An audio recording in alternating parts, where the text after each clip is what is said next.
Sebelum pergi, Wang Ping dan Wang Lin keduanya berziarah ke makam Sun Tai. Wang Ping dengan sedih mengingat kenangannya dengan kakek angkatnya dan mempertanyakan pada ayahnya mengapa ia tidak boleh mempelajari teknik abadi yang ditinggalkan oleh Sun Tai. Wang Lin hanya menjawab bahwa ia tidak cocok berkultivasi. Waktu berlalu, 8 tahun Wang Lin membawa putranya mendaki puncak demi puncak tertinggi. Wang Ping awalnya bertubuh lemah, perlahan menjadi kuat seiring langkahnya menaklukkan tebing yang curam. Di puncak-puncak itu, saat angin berdesir dan awan tumpang tindih di bawah kaki mereka, Wang Ping merasakan jiwanya berevolusi. Ia tak lagi merasakan kesepian, yang ada hanyalah kebebasan sejati. Wang Lin sengaja tidak mengajarkan teknik kultivasi apapun. Baginya, alam adalah guru terbaik untuk memurnikan kebencian putranya. Mereka hidup menyatu dengan alam, meminum air dari mata air, memakan buah dari hutan dan tidur berselimutkan langit. Setelah pegunungan ditaklukkan, pengembaraan berlanjut ke sungai-sungai ganas hingga ke samudera luas. Di atas perahu kecil yang menerjang ombak, tawar yang mereka pecah memecah kesunyian yang biasanya menyelimuti Wang Lin. Bagi Wang Ping, keberadaan ayahnya adalah jaminan bahwa dunia akan baik-baik saja.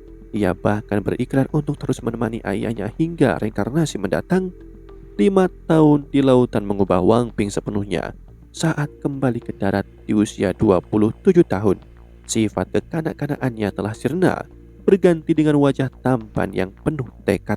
Perjalanan 8 tahun ini berhasil mengikis sisa-sisa kebencian dan energi negatif dalam jiwanya. Sebuah pemurnian yang bahkan tidak bisa dilakukan oleh pil ajaib manapun. Saat mencapai puncak gunung Guilian yang legendaris, mereka menyaksikan keagungan alam.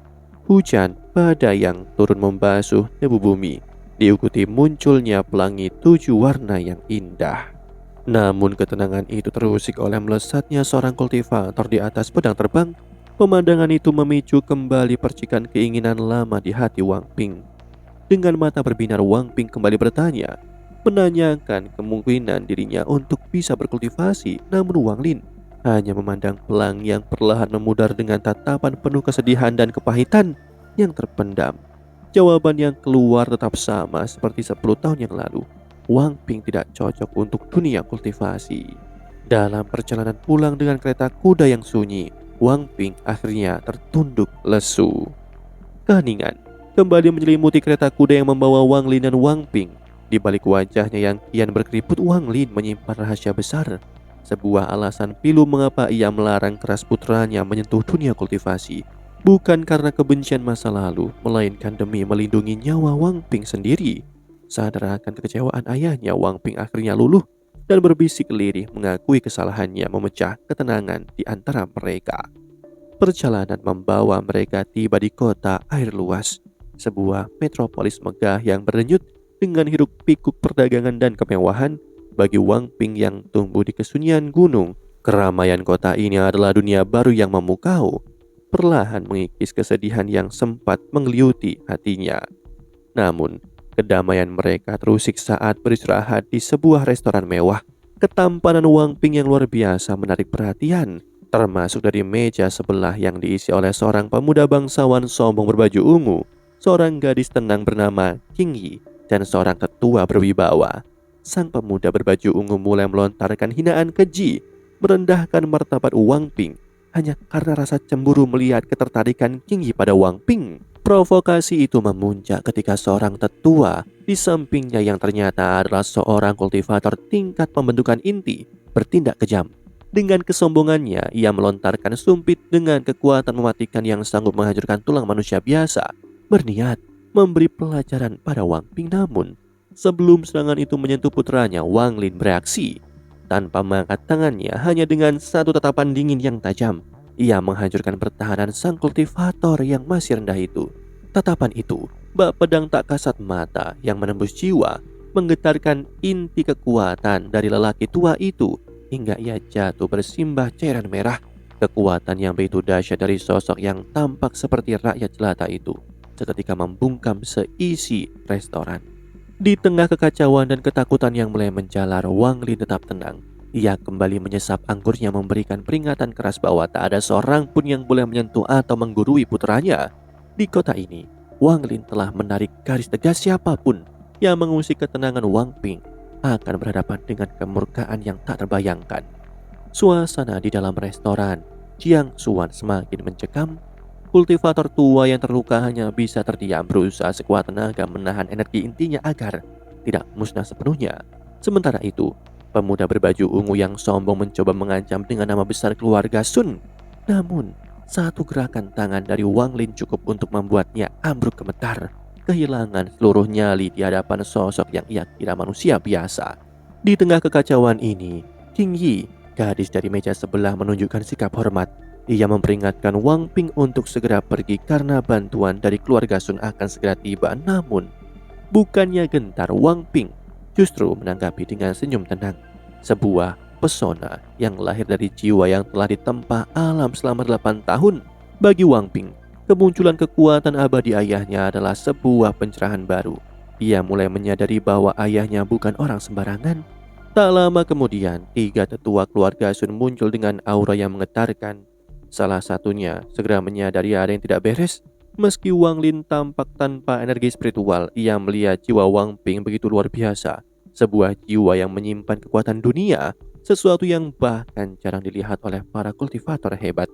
Meskipun tetua yang datang mencoba mengintimidasi dan menahan mereka, Wang Lin hanya melangkah tenang menuju pintu keluar.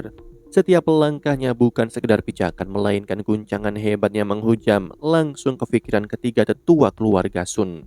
Tanpa mantra, tanpa energi spiritual yang dilihat, Wang Lin menundukkan mereka hanya dengan aura kedahsyatan, sebuah wibawa dari seseorang yang telah mencapai puncak eksistensi.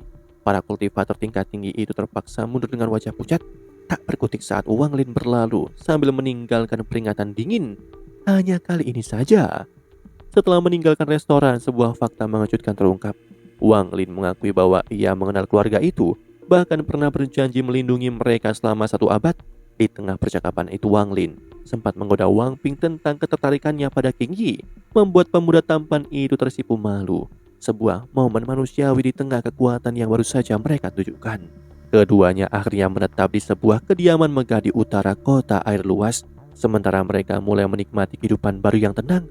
Di balik layar, seluruh otoritas keluarga Sun di kota itu dilanda kegemparan hebat.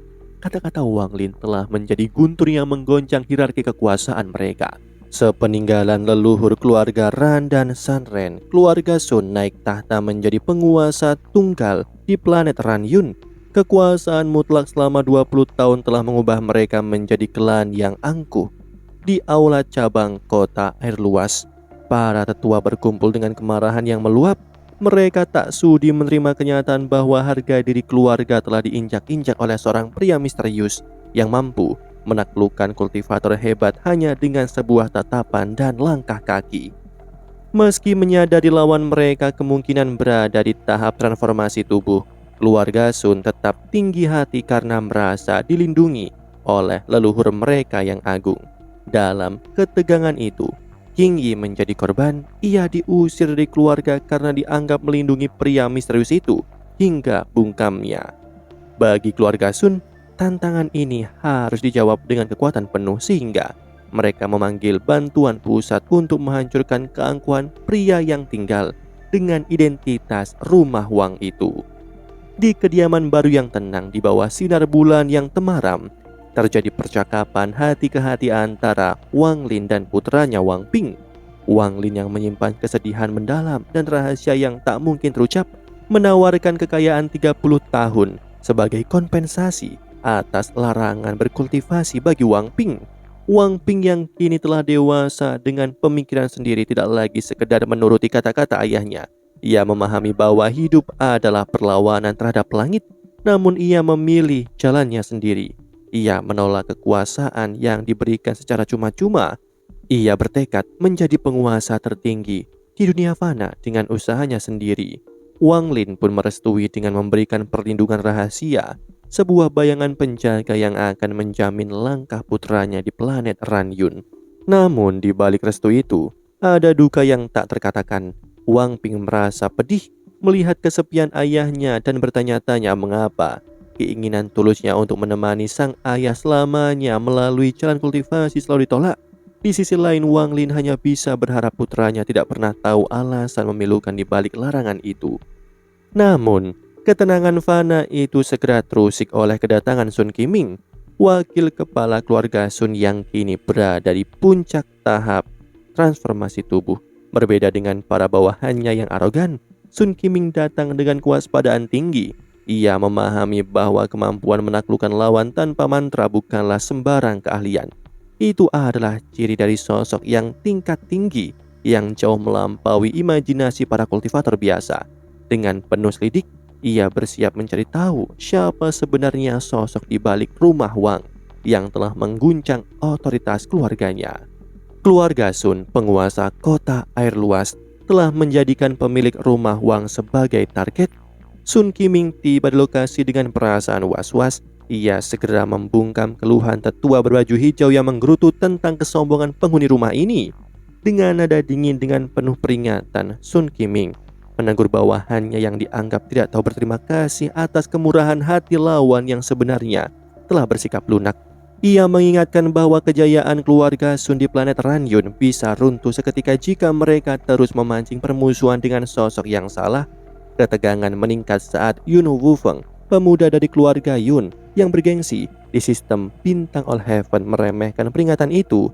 Meski bakat kultivasinya rendah, Yun Wufeng merasa aman di bawah perlindungan nama besar keluarganya. Namun, Sun Qiming justru memandangnya dengan iba, memperingatkan bahwa masalah yang dipicu oleh pemuda itu tidak akan selesai dengan mudah.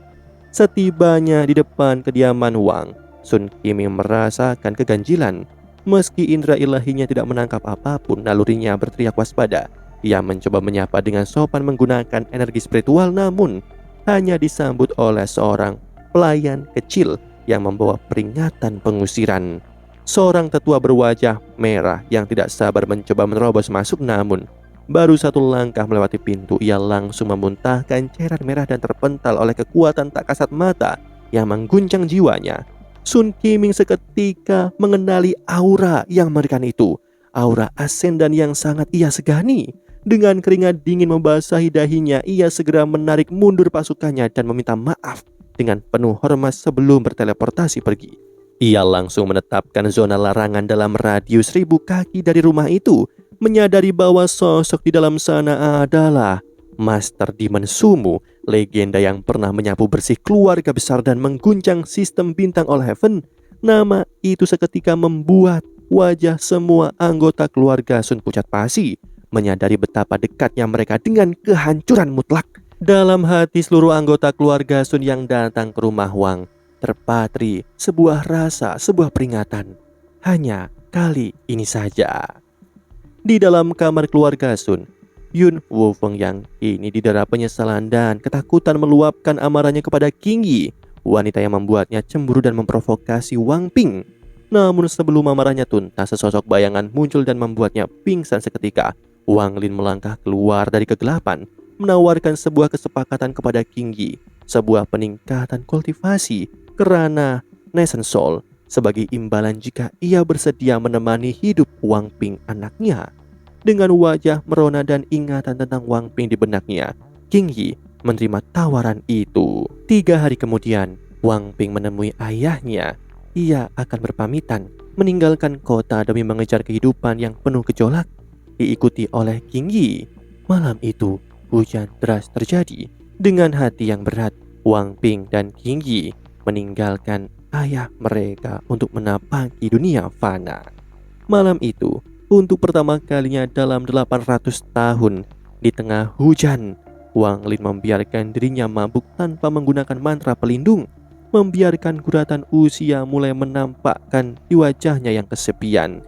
Untuk pertama kalinya, Wang Lin meminum arak dunia fana. Ingatan 800 tahunnya di dunia kultivasi bergulir. Seluruh kepahitannya, ia merasakan hatinya berat. Kesepian tergurat dalam wajahnya.